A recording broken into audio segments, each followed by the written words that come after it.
In recovery, there's this idea that one size fits all, as in one recovery program is going to fit for everybody.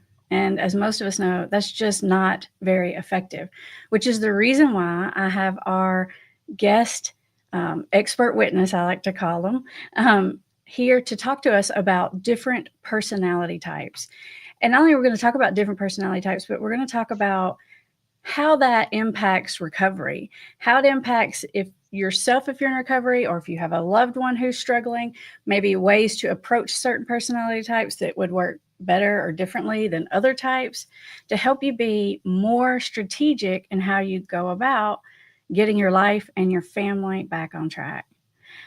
Thank you so much for joining us. We're so glad you're here. Can you tell us a little bit about yourself? Sure. My name is Tom Lahue, and I have a YouTube channel on the Enneagram. So that's my primary work is with personality information, personality profiles. There's a lot of different personality systems out there, and all of them, I think, make a contribution. DISC, Myers-Briggs, Clifton Strengths. I mean, all of these things are very useful, and the Enneagram is just one of those personality profiles. But the difference with the Enneagram is it kind of like digs in a little bit. It's not something that you look at to just see the best that you bring to the table. It also uncovers some darker aspects of ourselves that maybe we're blind to or we don't necessarily want to pay attention to. And so it does kind of like expose us a little bit and help us to see things about ourselves that might be uncomfortable, but very useful in growth or development or personal development. And so that's primarily what I do is the channel, and then coaching, working with people, and especially a lot of relationships and that kind of stuff. Because once we know what your personality types, we might be able to help you have a better marriage or a better relationship, or at least understand each other better and see each other's point of view and perspective a little bit better. So that's primarily what I do, Amber. I'm really glad you mentioned about how Enneagram goes deeper, because that's why we use Enneagram in our office too, because I like the fact that it gets to underlying motives, because I like to tell my clients, it's like you and I could do the same thing, but for two totally different reasons. And for the work that I do, the reasons matter. And so I like that it gets, like you're saying, in that deeper underlying part, not just the good, but also some of those maybe character defects or underlying anxieties that could be driving our behavior. Yeah, it's one of those things that like people may not even be aware of some of the impulses and compulsions and motivations that drive their actions and thoughts and thinking and behaviors.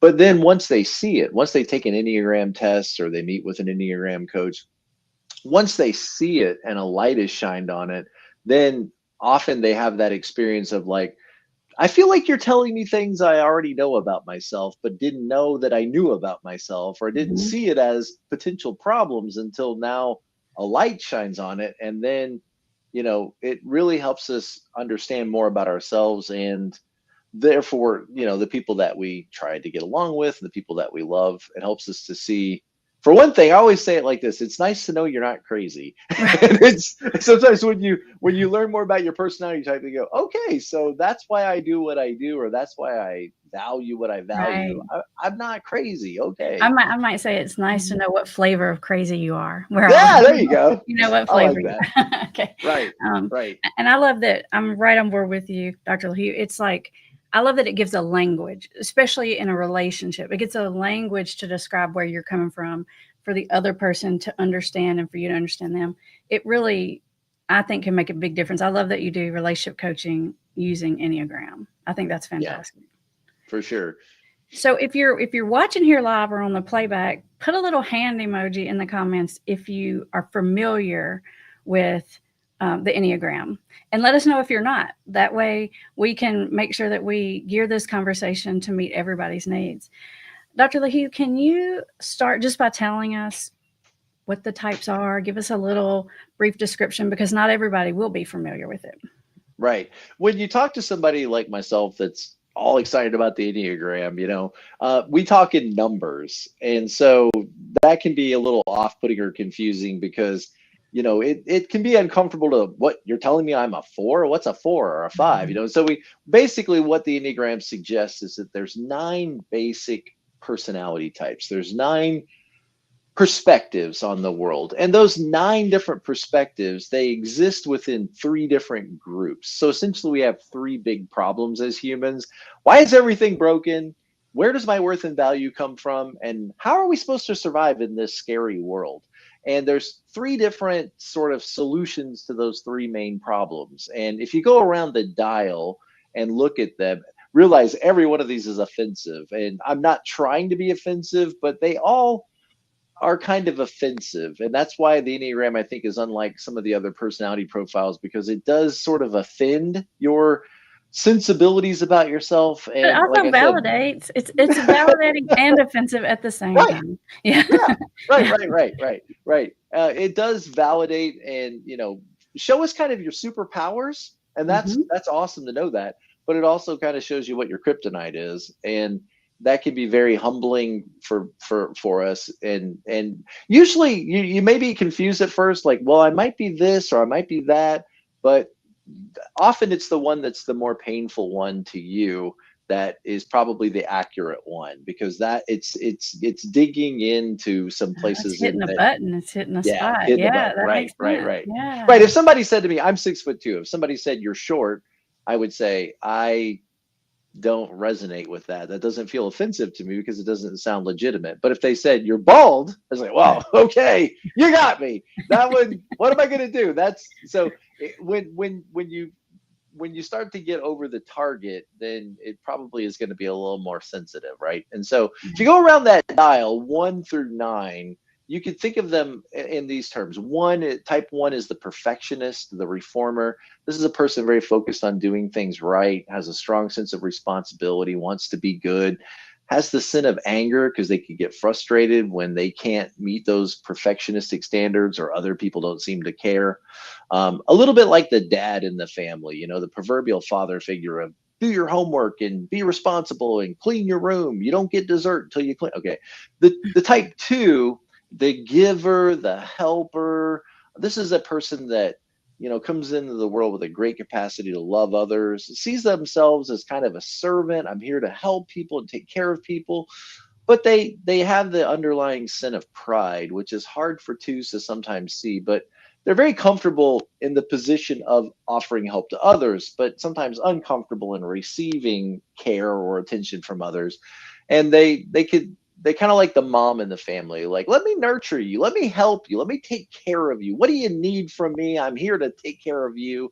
Don't shine the spotlight on me. The sin underneath it is pride, because that sense of I don't want to need things. I want other people to help them. And they kind of have this core fear of, what if people don't really love me or care about me after all I've done for them? Okay. And then type 3s, the achievers, the performers. These are very driven, motivated people that get a sense of value from accomplishing and achieving and winning. The athletes, they're aspiring to be the best version of themselves.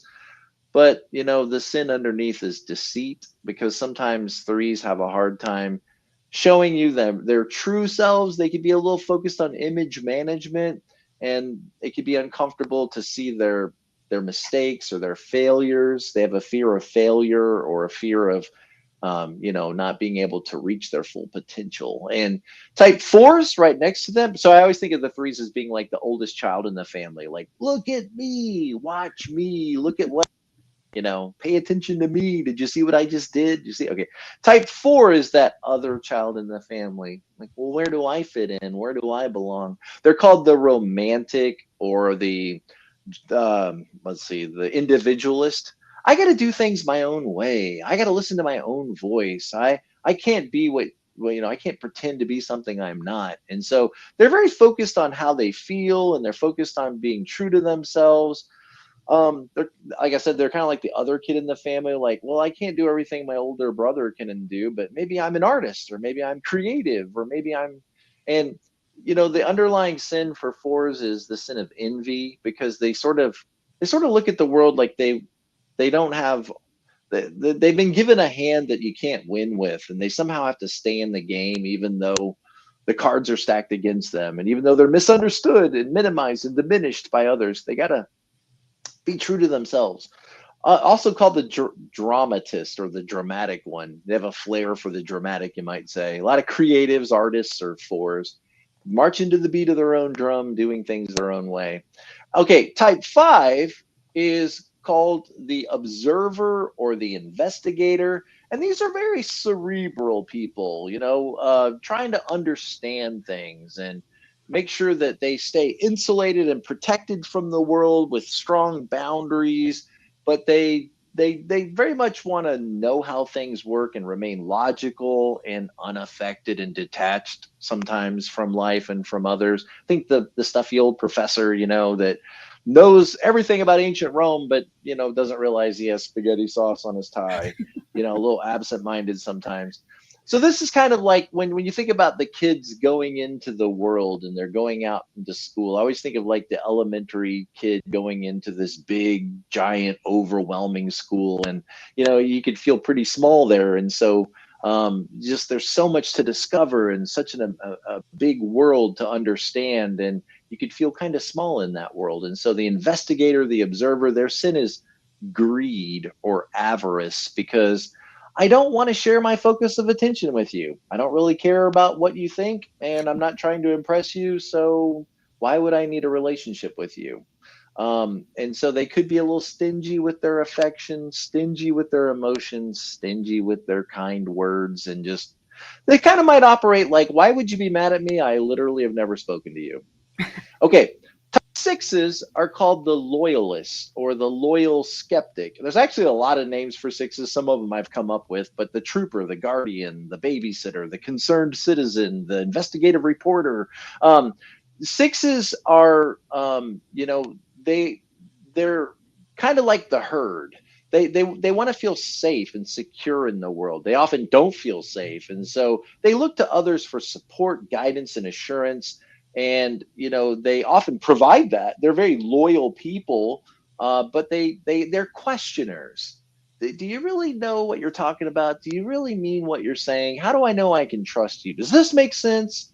Okay, I'm not crazy, right? 6s, they sometimes can learn and amass a great amount of information, but then they kind of have this obligation to doubt. I'm not sure that and I'm 6 wing, I'm a 7 wing 6, so I can feel a lot of this underlying anxiety. The sin of the 6 is fear, and it is a fear of anything that could happen, but it's primarily a fear of having no guidance, support, or assurance. Kind of like being alone out there in the world with no team around me can be a frightening thing, a frightening thought. Type 7, myself and Amber's type, we're called enthusiasts or the adventurer. We love to be excited about things, whether it's the Enneagram or our YouTube channels or anything. If we don't have something to be excited about, we start to feel a little anxious, a little panicky. It's hard for us to sit still.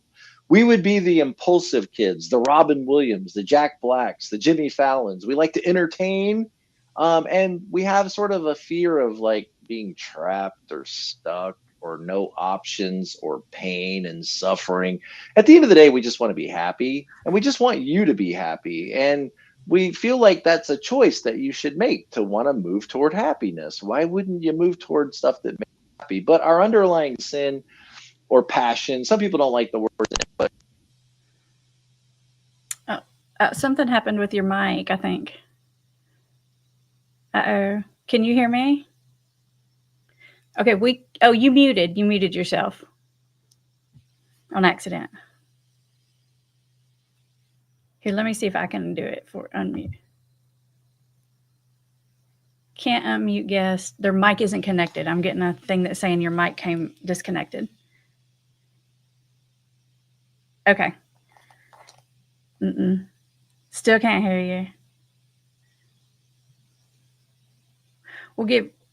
We'll give Dr. Lahue a second to figure out the microphone issue. And I'll just take over for just a second where he's at, because he's talking about 7s. And I know about 7s because I'm a 7.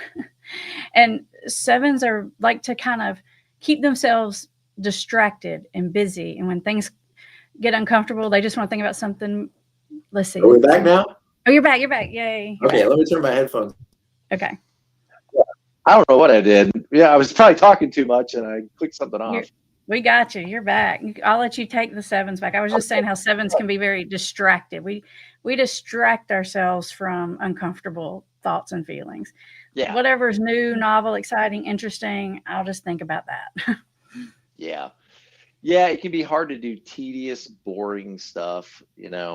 We're super motivated, and then we're not motivated so much anymore, and we kind of move on. Yeah, so sevens, the underlying sin or passion is gluttony. And but I'm thin. How am I glutton? Well, more is always better. It's not sometimes knowing when enough is enough. Like if I have, a couple of guitars that I'm really interested in the one I don't have, and I want to learn about it, and I want to go get it. And then we end up amassing, like Ariel, she amassed all this stuff in her cave, but then she really just wasn't happy where she was. She wanted to be somewhere else. That's very seven like. Trying to be a kid for as long as we can. All right. And then type 8 is the strong challenger, the assertive one, or the asserter. And this is sort of like, that young adult. Imagine we've come all the way around the circle here, and we kind of got this 18 or 19-year-old that I'm going to go out into the world and start my own family. And I don't want you to tell me what to do. I'm an adult now. I don't have to listen to you. Something needs to be done about this, and I'm probably the one that has to do it. And I don't care what you do on your side of the street, just keep your garbage out of my yard. And Yeah, so you're not the boss eights, of me. yeah, you're not the boss of me, right? So eights, they tend to be like powerful, dominant people who just have a right to go out and into the world and do what they do, and they're not going to sit around and think about, am I okay to do this? Do I need to talk to a committee or something? Their sin is lust. And lust, it could mean what you think it means, but often it just kind of means other people and their stuff exist for my use and purposes. And if they didn't defend it, that's on them. They should have stuck up for themselves. I don't know what to tell them. It's this loyalty to yourself and just kind of expecting that everybody's like that. Isn't everybody loyal to themselves? And I have a right, if I'm cold, to get up and turn the thermostat. What do you want me to do? What am I supposed to do? It's cold inside. I got to turn up the heat. You want me to just sit here and freeze? So it's kind of got, you just end up with a little bit of a New York accent when you push, don't push on me. All right. Mm-hmm. So the assertive challenger, and then often like CEOs, that type. And then last one, type 9, the peacemaker. So this is the gentle, often a gentle person, the Mr. Rogers, that doesn't want conflict, that wants everybody to be heard, and everybody else is very special, and everybody should be a part of this, and we should all be understood. And they tend to see everybody's perspectives, except their own. Sometimes their sin is sloth, and sometimes they could be laziness, but it's not always laziness. It could just be like, I don't know what I want. Whatever you think is fine. I don't want to be a problem. And I'm sorry. I'll work overtime for you. I just want everybody to feel good and everybody to be okay. And I don't want people to be mad at me. And I don't really want to be a problem. And I don't really want to have to deal with problems. I just want everybody to feel loved, valued, and like they're a part of the team. Because I know what it's like to not feel like I'm heard. And so nines, they just kind of bring people together like a band leader. They get us all playing together to have harmony. They're kind of driven for harmony, comfort, and peace, and those things. So that's the idea. There's 9 basic types, and you'll have your dominant type, like I'm a 7, but I have a very strong wing 6. I actually have both wings. You have both wings, but one of them will tend to be a little more dominant. And so if What you does have a the word wing mean? Because I think some people yeah, might be like, what's he talking about? What's a what's wing? talking? Yeah, the wing is the numbers next to your type. So if you're a 2, if you're a giver helper, and that resonates with you, you'll have a 1 wing where you like to do things the right way and you follow the rules and guidelines and responsibility. But you also have this 3 wing, which is like, achieving, accomplishing, setting goals for yourself, pushing yourself to improve yourself. One of these wings will tend to be dominant. And so if you are a 7, you're either going to probably see yourself as a 7 wing 6, a lot of that 6 stuff, or 7 wing 8. Like you're an adventurer, an enthusiast, but you're more challenging, more more assertive, or you're more compliant, like a 6, and more questioning. And so the wing refers to the type next to you that you also resonate strongly with. Yeah, I call it like I'm a 7 with 6 type 6 sprinkles on top or something like that. Just Yeah. and for those of you That who makes just want to sense. visualize, how do you know what's next to you? Is think about a clock, but imagine the clock doesn't have 12 numbers; it just has 9, and the 9's at the top. So it goes 1, 2, 3, 4, 5, 6, 7, 8, 9, and you can think about what numbers beside you. So if you're a 9, your numbers would be 1 and 8. So hopefully that helps. Yeah. Everybody to figure out. If you know what your type is, put it in the comments, put it in the chat, and put an exclamation mark by it. If you're thinking I might be this type, put that in the comments and put a question mark by it, so we'll kind of know where our audience is. Yeah. What's cool about this is once you know what your type is, the symbol of the Enneagram, if you like do a Google search and you look up the symbol, it's just kind of this like circle star thing, but it's not really a star. And sometimes that makes people feel nervous. Like, what is this? Is this some kind of like religion or something? It's really not. It's just a personality profile. The lines are showing you how numbers like connect to each other. And that's kind of the next cool thing about the Enneagram is it shows you that under stress, your type could look a little bit like this other type. And then in health, your type could look a little bit like this other type. And so you kind of move around. You are a specific type already, whether you realize it or not, but you do kind of look like the other types in some ways, in health and in stress. And it helps you like kind of evaluate yourself. Like, I thought I was doing really good, but now that I see what I go to in stress, wow, I live there. I live in that stress point all the time. Yeah. Enneagram goes pretty deep. It's like Matrix level. Once you get in there, you learn your type. That's just the tip of the iceberg. Then your wings, then your stress type, then your growth type, then your levels of development. I mean, you can kind of go as far into it as you want to go into it. Yeah. Can I back you up though? Because you said something that this was my number one question to ask you on the list. Okay. The religion thing. Because sometimes, occasionally, if I don't talk about Enneagram a lot on the channel because not everyone's familiar with it, but in our practice, or like when I do our coaching, we type people so we can help them communicate with their loved ones, figure out themselves, that kind of thing. But some people feel like it's somehow not compatible with religion. And when I talk about it, sometimes I'll get comments. And I feel like maybe you can help us understand how all that fits. Yeah. And my background is in local church work. I've done that for 30 years. I mean, if you look at my education, it's, Liberty University, Grace College and Seminary. And that's what my training is in. And I still work, part-time as a pastor in the local church. So I get that question sometimes too. The Enneagram is used by a lot of people. So some people with some of the books, on the shelf are very Christian in how they're written and the authors, and some are not at all. They mention religion zero, and then others are almost a little metaphysical, like they're almost kind of new agey sounding. And I think it's used by people from all different backgrounds, religious, non-religious.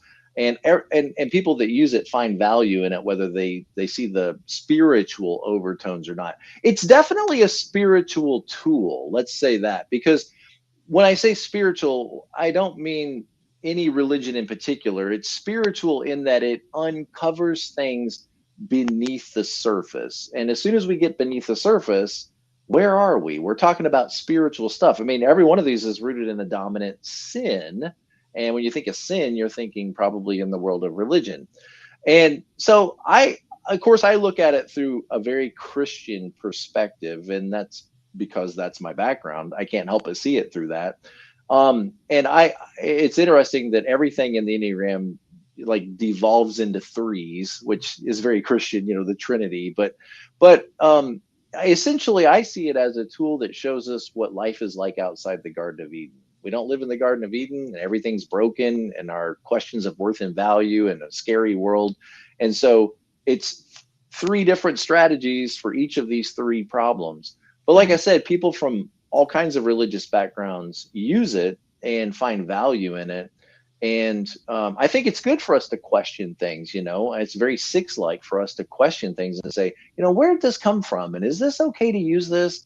And it's kind of like when people walk into a church, they see a Christmas tree and they're like, is that okay for us to put Christmas trees in churches? Those have pagan origins, And you're like, well, yeah, sometimes things can be challenging to us. But I would, this is my encouragement is, as you start to lean into this, notice how it moves you. Does it move you away from a savior, away from God? The idea that you're totally enlightened and you don't need any help, or does it move you in a different direction? Like, wow, I've got problems and I need help, and Lord Jesus, please help me. I think what people will find is that the direction it moves you to is not one of pride and strength and independence, but one of vulnerability and wounds and Humility yeah, and and yeah. humility Mhm. and like, oh, we all are kind of broken. We're Mhm. all kind of broken in different ways. And everybody that you live around, everybody you work with, are broken people. And the Enneagram, I think, shows you what that brokenness is. Absolutely. I like to think of it as almost like your primary defense mechanism. Hmm. Basically, your type is basically we all have defense mechanisms, right? You know, how we cope with stress and deal with the world and that sort, and not deal with the world and things like that. And your type is basically your number one defense mechanism. What's your go-to Yeah. way of dealing with that, right? But there's nothing anti-religious or inherently No. devil worshipy or nothing like that, right? Okay, I just want to be clear so everybody can. No. Okay, No. I No. don't know In where that fact, comes from that people think that, but I'll usually get a comment or two like that. well, I would point people to another website, Tyler Zock at the Gospel for Enneagram. He's done a lot of work on this. He's also a pastor too that, uses the Enneagram. And there's a video clip. I'll just say this. There's a video clip out there on YouTube where somebody who was a teacher of the Enneagram made a careless statement and it blew up, and people have overvalued what that one teacher said. And so that's where people get questioning. And I would say go out there and evaluate it. Start with the Gospel for Enneagram, because Tyler's done a great job of helping us understand the origin of the Enneagram, and that it is, I think, very strongly Christian, but could be used by anybody regardless of your religious views. It's definitely not going to move you toward the devil at Right, all. Yeah. right. If it does, you're using it wrong. Okay. Honestly, a more valid complaint might be the opposite of that. Like if you're gonna kind of lean one way, I would say it. Some people might say, "Well, that's too religious for me," versus Right. the opposite. That's what I would think. Right. Um, Right. is it okay if I ask you some questions just related to Sure. like Yeah. addiction, recovery, coaching, therapy, stuff like that? Okay. Yes. Because that's what I want us to walk away from is how do we apply this to recovery, whether it's like addiction recovery, family recovery, whatever that, wherever that is that you're coming from. What are there certain types that are more likely to struggle with addiction than others? Yes. We'll start with that. Okay. Yes. Yeah. And you can't discount, I'm sure on your channel, you talk a lot about this too, but you can't discount trauma, Right. because trauma that we go through is definitely going to affect us in different ways. And, and overall, like health and wellness and holistic health and all of that's going to play into this. And, how you were treated by people and your healthy relationships or unhealthy finances, all those things are definitely going to factor into this. But yes, some types are a little more prone to addictions. I hate to say it, but type 7, your type and mine, are Gluttony, right probably, there it is, excessiveness. and Yeah. just we want to escape.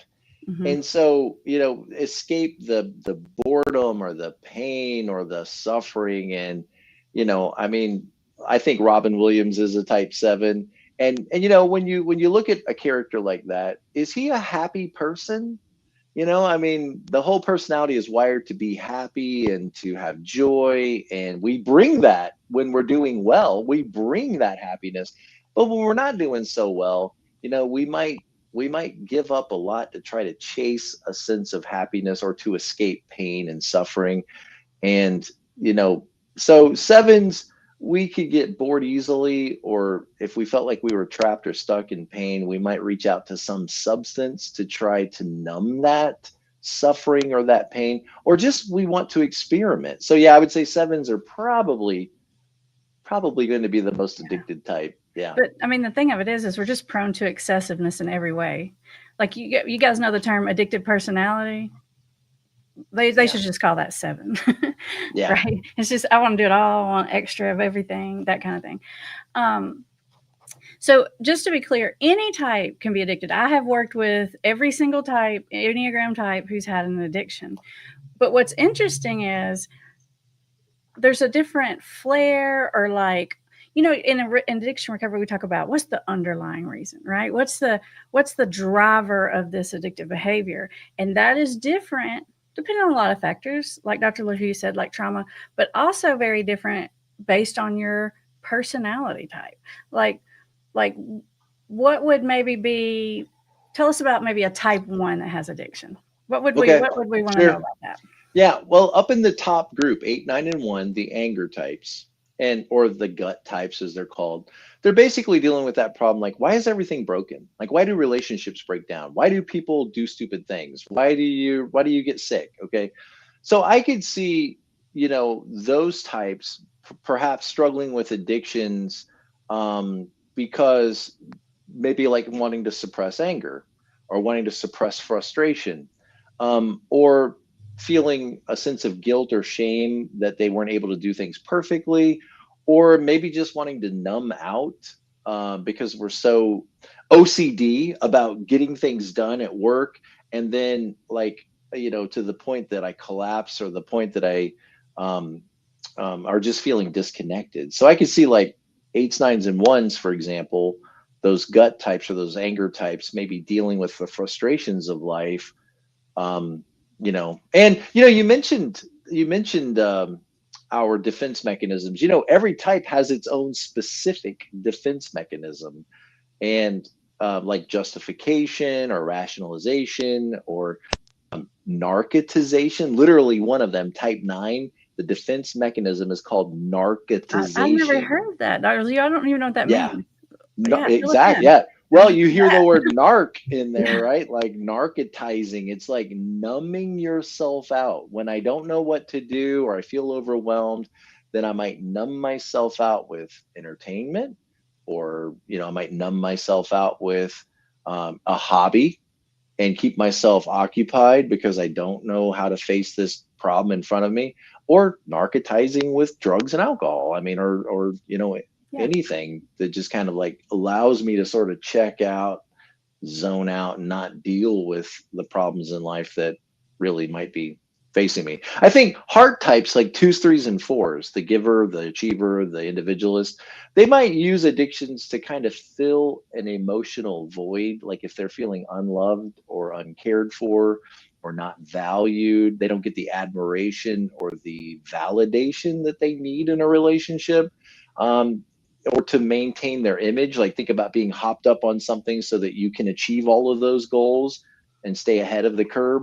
Or maybe numbing feelings of inadequacy, or that shame, that sense of worth and shame. The 5, 6, and 7s, the head types, I could see perhaps dealing with anxiety. It's a scary world, and there's a lot of stuff that has to happen, and what are we going to do? And just something to sort of like calm that, and to try to help us get out of that panic state, or you know Oh, we lost you again. It doesn't say you're muted, but we lost you. I don't know what happened. Right now, it's saying you're muted again. There we go. Okay, that's okay. So Dr. He was okay. saying about, you were saying about Yeah. 9s, right? We were kind of, yeah. There. There we Yeah, go. the fear types, the Oh yeah, 5, yeah. 6, and We weren't. 7. Yeah, Yeah, that's right. right. They might use something to calm the overthinking, and healthy Overthinking. stuff. That's a good Yeah, word. Yeah. yeah, the overthinking, the spiraling, the anxious thoughts, to help us detach maybe a little bit. There's healthy things, right? Like ashwagandha and that kind of stuff that might help us calm down. But then there's unhealthy things that could be abused, that could calm the anxiety but create more problems. Actually, they never fix any problems, right? They always create more problems. Right. Exactly. Are there certain types that are more likely to stay in denial longer, or have a harder time acknowledging yes, an addiction, or yes, like denial. Certain yes. types struggle with that more. Yes, type 8, the challenger, the strong, tough New York guy, right? The defense mechanism is denial. That's the whole defense mechanism. Is like, that's never going to happen to me. That's not going to happen to me. They can watch a crime show where the lady, is going down the alley and then muggers jump out and get them. And a 6 would think, oh my gosh, that could happen to me. I need to carry pepper spray, right? But the 8 would see that and be like, that's never going to happen to me. It's not going to happen to me. And so 8s, for example, a lot of types, but I would say 8s and 5s, they might have a hard time because they're so independent, they're so self-reliant, and whatever's going on here, I'll figure it out. I'll look it up. I'll do some research. I'm not a joiner that's going to join some group. I don't need that in my life. I'm independent. I got I'm this. independent. I'm Mm-hmm. strong. And Mm-hmm. I can't see myself as weak and dependent, or here's the key word for 8s, vulnerable. I can't see Ooh. myself as vulnerable. And the What about reality a is 3 then? Would a 3 kind of be in that category about not liking the vulnerable or admitting a weakness or something like that? yeah, Maybe. well, 3s could get caught up in like that image management, Mm-hmm. and how is this going to reflect on my image? What will people think of me? And 8s are Oh, less so likely they to might care know it, about but that. they might hide it longer. Is what you're The saying. sin is deceit. Okay, so an 8 might like literally be for real in denial, like they Yeah, really don't see it happening, and a 3 might see it happening, but they're never gonna. That might go against their brand. So unless right, their brand is being like the Party King or El Chapo, and then it's different, whatever, right. which could be. But I like that. So they probably know it, but they're not going to admit it. That's a different kind of denial. Like I deny it to you versus I deny it to myself. Interesting. Yeah, Okay. yeah. I can see that as being very possible. Yeah. I always say 8s are the lions and 3s are the guys that wear shirts that say I'm a lion. I told you it's offensive. Yeah, I like it. Everything. I like it. Yeah, right. Are there certain types that are more likely or less likely to get help when they're having addiction or any problem? Yeah, 2s, for example, they are the helpers. So where do they go when they need help? They're here to help everybody else. They're here to take care of people. And people wired like that, the sin of pride, it can be very hard for you to see yourself as a person with needs as well. That it's okay for me to need help. I'm not being selfish if I need help. If I'm working on myself, that could feel selfish to a type 2, to the giver Mm-hmm. helper. So I think there's some types, maybe because they're very self-reliant or because they feel a sense of shame of needing help from others, that there may be many reasons why people would refuse the help. Okay. Yeah. I like that you brought up type 2. I was trying to think about experiences I've had with type 2s. Usually if I have a type 2 that's struggling with an addiction, it's they have this feeling of they give, Yes. and then it's like, this is my one thing. Y'all back off of Yes. me. I mean, Yes. honestly, that's what they're thinking Yes. inside. Like, okay, you know what? I did all this for everybody. It's my glass of wine. Y'all better leave me alone. Yeah. Like, that's sort of Can I tell you defense the mechanism. word? Can I tell you the word for that? Yes, let's have it. Resentment. That's the word for that. That's the word I was thinking. That's it. Resentment, because they overgive, right? Yeah. Mm-hmm. That's spot on. Yeah. Yeah. It's the after all I've done for you. Right. And they're really mad when other people are like wanting to take their one thing. This is my one thing for me, right? And Yeah. then they get upset about that. Yeah. Yeah. Yeah. I mean, they have what I call, a lot of us have this nice person disorder. Mm-hmm. And because we're nice and we're kind and we take care of people and we're thoughtful, then you can see where the anger that we have might be a little more passive and leak out in different ways. And addictions may be one of the ways that leaks out. Right. Absolutely. Okay. Yeah. Are there certain types that would be more likely or less likely to really take to like things like Alcoholics Anonymous or self-help groups or like community joiners? Are there certain types Yes. more likely and less likely to do that? Yeah, I can see fours resisting or joining. I could see the individualist because, for example, fours, the speaking style, every type has its own speaking style. Sevens are storytellers, okay? But fours, the speaking style is lamenting.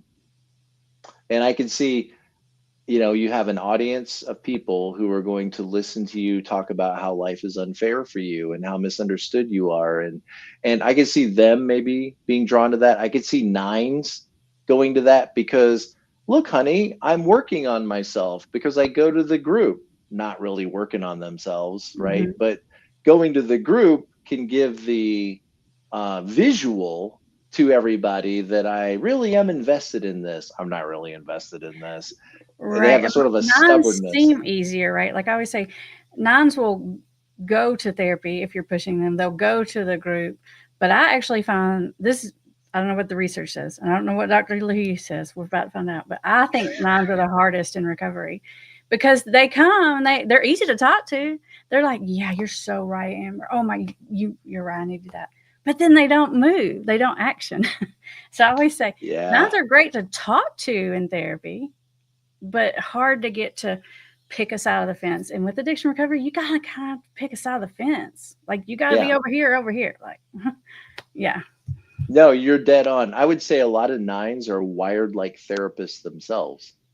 Mm-hmm. And so think of it like being able, like a palm tree, they can move with people and they can agree with people and they can back up with people, but the roots never really moved. Yeah, Right. no, So if they're with yeah. me, they might be like, yeah, I totally agree with you. And then they could leave, maybe go be at the bar with their drinking buddy, and they're like, oh, yeah, I totally agree with you. And then the next person, the next person. So it may feel like, let's say you have a loved one who's a nine, you're trying to help them. It may feel like they're being compliant or going along or getting it when actually they're not. Yeah. Whereas like let's say an eight, for example, it feels like they give you a really hard time up front, but once they buy in, then once they're locked on and once they say they're doing it, they're doing it. That's it. Yeah. So Yeah. nines are easy up front, harder in the long run, I think. Eights are Yeah. hard up front, but stick. Hmm. They have Yeah. will, like they are willful and they will stick Hmm. either direction. Right. Yeah. You go to a nine when you want to be understood. You go to Hmm. an eight when you need your butt kicked. Or protection. Yeah. I mean, when you're ready to quit making excuses, when you're ready to really change, you would go to an eight because they're ready to help you if you really want to change. But if you Hmm. want to talk about this and you want to just, think about it and you want to tell me all your limitations, here's the way an eight would say it. If you want to fight for your limitations, I'll just let you keep those. When you're ready to actually change, then I'm here to help you change. Right. And many of us, we like our limitations. Right. It justifies, and then we're seen as victims. And I think sixes would be others that might really join a group because they long for that community. They know it's a scary world. So what do you want? You want a community around you to support you, to give you help, to give you guidance, and to feel like you're a part of a team. So I can Hmm. see where sixes might naturally join that group for that sense of like, we're in this together. I'm not alone. I've got help. That's a Right. They beautiful they thing. long for community. But what about like a five? Yeah. The five or the nine's probably leading the group, the group discussion. Fives are typically not joiners. They're like nines, they're a withdrawn type. So, I don't see myself as needing to be a part of this. And Hmm. and very boundary They're oriented very people. private, very private. Hmm. Yeah, and you're trying to get through this boundary. I Hmm. don't want to need you. I don't And they want don't to like to talk need. about feelings so much. Fives, I mean, a lot of times they don't recognize their feelings. And so I like to say when I see a five in like an individual coaching or something, it's like at least 3 or 4 weeks of them watching me, watching them, watching me, watching them. It's like they're sizing me up. They're not gonna give much at all. Like till they, they're figuring Yeah. me out more than I'm Well, figuring and them out. and just sitting there in a conversation with you is a stressor. for Yeah, them. because I'm like Right, looking at you like hardcore. There's no one else, even like all the tension. right, Yeah. right. And Yeah. so if you say, how are things going today? How is things going at work? It's fine. Hmm. And just being okay with that awkward silence. Like, I'm not okay with that. 7 week 6, I don't like the awkward. I want to fill that space with something. And fives, no. Yeah. Yeah. I have about a million more questions. We could do a whole channel just on Enneagram and recovery. I mean, but since we are live, I feel like we should let some of our like viewers, you guys showed up with us Sounds live, good. and we want to hear what you have to say and what questions you have. So we're gonna, Bria is gonna be selecting some questions, comments, concerns, putting them up on the screen. While she does that, I will tell you I've linked Dr. Lahue's channel in the description along with other resources. He's got great videos where he talks about each type. I was watching a video of yours yesterday. We were talking about the attractiveness of each type. And you were saying like Indiana Jones and how like in Indiana Jones and like the girls are just swooning over him and he's just standing up there like lecturing about like boring things or whatever. I love Right. that, right? What's attractive about each type? All these kinds of Yeah. and how to get along with each type. You have a whole series on that, which is super good. Mm-hmm. Yeah. Well, that's kind of the direction of my operating system is, don't you want to, it's very Tony Robbins-ish. Like, don't you want to live the best life possible? Don't you want to get along with people? Don't you want to have happiness? And that, I mean, it's showing my hand, Don't my you live your values is best a life? 7. Yeah. Don't you want to live your best life? Yeah. And understanding what's going on in the mind of your partner or your spouse or your kids, understanding their world. Let me just do one thing, okay? For example, if you have a 4 in your life, like you have a kid that's a 4 or a husband that's a 4, they could be very volatile. They're called the dramatist, the individualist, right? So they could be very dramatic. They often get a message in life that they're misunderstood or that they're minimized and diminished in some way. Just this one thing, if you have a 4 in your life, when they come home and tell you about some negative interaction or how they were mistreated or misunderstood or how something didn't go right for them, your tendency as a loving parent might be, well, tell me what happened and I'll show you what you did wrong. Let me correct this for you. But often what 4s want is they don't want you to correct their mistake. They want you to say to them something like this, like, oh my gosh, I'm so sorry that happened to you. I can't imagine what it must feel like to have to go through that. I'm Mm-hmm. really sorry that they said that to you. And if you just shift in that, remember, they're a worth and value type, so they're often seeking validation. And when you give them just a little bit of validation and admiration, appreciation, you might see the nature of your relationship change, because for once they now feel more understood and more Mm-hmm. valued and not criticized. My problems are so simple, you can just fix them with your dad wisdom. Mm-hmm. That's Yeah, your they if don't you necessarily want to be cheered up, or they definitely don't want to be told it's not that bad, that kind of thing. You definitely You don't. have parents that love you. You should focus on the positive. That's the kind of stuff that Starving they children in hear. Africa, whatever. Yeah. Yeah, right. And All right, so those kinds of nuances could really help us get along better. Bree, will you pop us some questions up there? Oh, and one question from our counselor is, where are you from? She had a guess, and so we're just gonna find out, like, where are you Yeah, from? Daytona Beach, Florida. Oh, Kim, Yeah. you were big time wrong. She says her Oh, 5 spidey senses could spidey sense you out, and we're gonna have to tell her she's gonna have to turn up the volume on her 5. Okay, yeah. Wendy's got a question. Can you be a multiple? No. No, well, yes and no. No, you are one type primarily. Okay, but there's some ideas that go around, like tri-types. You might investigate that a little bit, but basically it's like your dominant type from each of the 3 different groups. For example, my type is 7 wing 6. My tri-type is 7 1 2.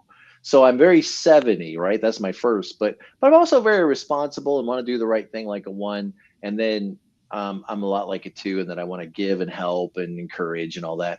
And so in some ways, you might see several different aspects.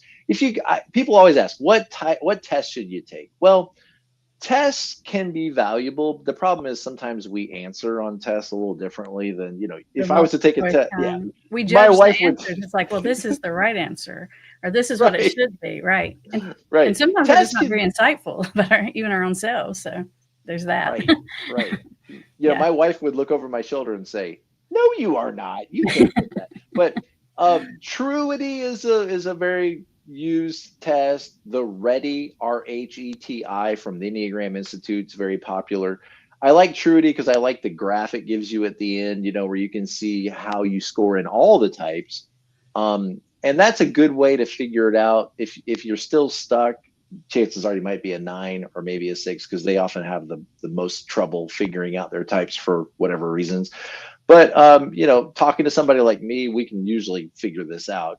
Sometimes as the person begins talking, I'll kind of know, like, oh yeah, I can tell this person, just the way they talk. It gets crazy after a Yeah. while. But tests can be very, very good. But no, you're one type primarily. Okay. Yeah. Yeah. Good question. Your base is one type, but you have flavors of other things depending Yes. on, like, are Yes. you in stress? Are you in growth? So Yes. yeah. And there's another aspect called your subtypes. And See so how see how complicated this gets, everybody? yeah, I'm your telling you, it gets subtype, matrixy. right. It goes Yeah. deep. All right, we have another Right. question. It says, I'm going to have to leave at 1:30, so I may not hear the answer. I think it will be on the recording. Yes, it will. Question: how does birth order affect Enneagram type and vice versa? Yeah. Short answer is it doesn't. Birth order is interesting, and it is amazingly accurate sometimes. It's, one of those things that you're just like, wow. But as far as your Enneagram type, you know, generally what you're going to find from the writers on the Enneagram is nobody knows, are you born this way, or do your parents make you into this? It's generally agreed that, you're probably born this way. There's no way I can go back into my infancy and tell when I became a 7. But having 5 kids of our own and raising 5 kids and now 5 grandkids, it was obvious from the start that these kids are wired in their own unique way. There's a lot of similarities, but they're definitely wired. Like, they have I a have one, temperament, right? They they have have a a temperament, right? disposition, right? Mm-hmm. Right. And so I don't want to discount birth order, because I think it is interestingly accurate at times, but there's no guarantee that if you have your first child's going to be a 1, then your second one's definitely going to be, a 6, or, there's Right. no, you don't know. Yeah. Earlier you mentioned, like, the firstborn, but what we're talking about is more the stereotype of the Yeah. firstborn versus, like, Yes. Yes. clinically. Yeah. Yeah. Yeah. Right. Right. Yeah. Right. Exactly. Yeah. All right. In recovery, you discussed the need to go back before the addiction to figure out the personality type. However, I feel that they become different people over time. How do we figure them out? Okay, so if you have an addicted person in your life, they're not themselves. So how Right. do you figure out what personality? And I have a hard time with this too, because when I first meet people in their active addiction, I think they're one thing. Once they're clean and sober, I'm like, dude, I had that all wrong. You're this. You're really this one. Wow, that's, like. So this is a great question. I'm Yeah. glad you asked it, Lydia. Yeah. And, there's a good chance you won't get to the underlying motivation if you don't have the type correct, right? If I think you're a 1 and your underlying motivation is that you don't want to be bad, corrupt, or wrong, and you're actually a 6, and your underlying motivation is a fear of blame or a fear of how people might turn against you, then my approach with working with you could be very different depending on your personality type. So obviously there's probably some general things that would help anybody in any problem, but if I knew your personality type, it would help me further get over the radar specifically. And I see this in coaching. Like, for example, okay, here's a classic example. So I have an appointment with a 9, and they start talking to me, and they don't sound like a 9 at all. They sound like a 6. The line from 9 Under Stress is a 6. So this 9, who would be generally a peaceful, easygoing person, is wired up and anxious and trying to comply with everybody, and I don't know what I should do. And for 25 minutes, they talk without taking a breath. And I'm just sitting here thinking the whole time, 9 Under Stress. And Right. you could think that this person's a 6 because of the way they're interacting. But I know that they're actually a 9. And sometimes you just have to remind people, like, come back to your 9 self, come back to yourself. You know, you're under stress right now, and that's fine. It's understandable. But yeah, the levels of health that people might be on, you know, the more you learn about the Enneagram, the more you work with it, the more you'll be able to see that this person is under stress. Like a 7 could look like a 1, frustrated, irritated, and cranky, you know, disappointed. But I'm not a 1. I'm just kind of in the outhouse right now and need a little bit of space and understanding. Right. Yeah. Okay. All right. Dawn says, can someone start off as one number, like a number 4, and then later become another number, like a number 8, for example? How likely are they to change? What about from trauma? Yeah, no, whatever type you were born as, or, you know, you've always been all your life. And you can't change it. You can't like, well, I want to be a 3 instead, or I want to be a fun 7 or a nice 2. You don't change your type. And it doesn't change over time. But like I said, as you move through life, you might see some different aspects of how you deal with these underlying motivations. Very, you know, sometimes healthier in life and sometimes less healthy. And you, like I said, you will see yourself maybe moving around some of these types, but you're not changing your core type. Right. The core fear, the core motivating factor is the same. You may behave differently, right? But the why is usually it's the same. Yeah. Yes. All right. I have my own selfish personal question. Sure. Have you on here ready? Okay. So I thought I was a 3 forever, long time. And then I was reading something about Enneagram in your work life or leadership, some book, I can't remember. And they talked about the social 7. And then the light bulbs went off. I was like, oh my gosh, I'm a social 7. Like solidly felt it. But no one believes me at work. They're like, well, they go along, whatever, but they secretly roll their eyes and they don't think I'm 7. Can you talk about counter type? Yeah, because that's what the social type. So there's 3 subtypes for every type. Again, like she said, there's layers, right? And you don't have to learn all this at once. Don't feel overwhelmed. I know. That's probably an overwhelming question, but this is my own personal question. Yeah. But long story short is, of the 3 types of each type, so there's 3 different 1s, 3 different 2s, 3 different 3s. One of these is going to be what's called a counter type. And often you'll hear about the counterphobic 6 or the counter 6. This is a 6, you know, the sin is fear, but they lean into the fear like a daredevil. Like, I'm not going to let this control me. They seem aggressive. They look kind of 8ish, right? They look like an 8, right? Right. But they're leaning toward the fear. Fear is still controlling their lives, right? But they sort of are backwards, approaching it like, I'm going toward it. Like Billy the Kid, I'm not going to be scared of this, you know, knock that chip off my shoulders. Like, why are you starting fights, you know? Right. So every type, there's a counter type. And sometimes it actually seems to like be a great advantage. Like when you can calm down the 8 a little bit or calm down the 7 a little bit, you know. But then other types, it's just interesting, like a 2 that doesn't want to help. What's that? You know, or a 1 that doesn't want to be good. What's that? And so it is a little bit interesting how these flavor a type and make you look very different. Because you might, like the counter type is like you have this core drive, but you fight against it. Yeah. But you're at war with yourself. Driving you because you're fighting it all the time. Right. Yes. Yeah. Yes. You're a little bit in conflict with yourself. This is the 8 that knows very clearly what they're not saying out loud because they don't want to disrupt their group, right? This is a 7 who's very much still a 7, but limiting themselves and saying, I'm not going to try every item on the menu. I'm not going to buy everything that I want. I'm going to tell myself no and sacrifice my own personal desires for the good of my group. Yeah. Right. And so, yeah. So now that we've thoroughly confused everyone on the planet, everyone is saying, how do you find your type? Where do you get it? Truity, I've put the link to Truity down there. That's a multiple choice test you can take. Like Dr. Lahue said, if you take it, I want you to be completely honest with yourself. I don't want you to judge any answer or think anything is better than just tell it like it really is, you know, look deep inside, and that'll give you a better, more accurate result. And there are a bazillion websites. I like EnneagramInstitute.com. Do you have a website you would recommend? Yeah, no, that one's great. Yeah, okay. That one's great. Yeah. Right. There are books. What's a good starter book? Because there's a bazillion books. Some of them are super advanced. Some of them are starter. Love this one. Right Tell us here. about this one. Yes. Yeah, the Enneagram Made Easy literally has cartoon pictures in it, right? Yes. So Yeah. this is a great place to start. Mm-hmm. That just gives you very simple explanations of each type. This is where my family started. This is where we started, and when we looked at it, it was very obvious to what 5 out of 7 of us, we knew immediately when we looked at the description.